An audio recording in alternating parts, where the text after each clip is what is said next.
இலங்கைக்கான பிரித்தானிய உயர்ஸ்தானிகர் Andrew Patrick மற்றும் இலங்கைக்கான கனடிய உயர்ஸ்தானிகர் இசபெல்லா மார்டின் ஆகியோர் கிழக்கு மாகாண ஆளுநர் நந்தலால் ரத்னசேகரவை சந்தித்து கலந்துரையாடியுள்ளனர்.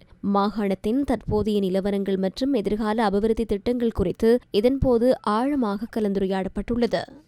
இந்த ஆண்டு கிளிநொச்சி மாவட்டத்தில் ஹை ரோடு திட்டம் மூலம் புனரமைப்பதற்கு தெரிவு செய்யப்பட்ட வீதிகள் தொடர்பாக கிராம மட்ட அமைப்புகளை தெளிவுபடுத்தும் கலந்துரையாடல் மாவட்ட அரசாங்க அதிபர் எஸ். முரளிதரன் தலைமையில் மாவட்ட செயலக மாநாட்டு மண்டபத்தில் இடம்பெற்றது. கொரோனா மற்றும் பொருளாதார பிரச்சினை காரணமாக குறித்த வீதிகளில் நிர்மாணப் பணிகள் தடைப்பட்டிருந்த நிலையில் அதனை மீளவும் ஆரம்பிக்க திட்டமிடப்பட்டிருந்தது.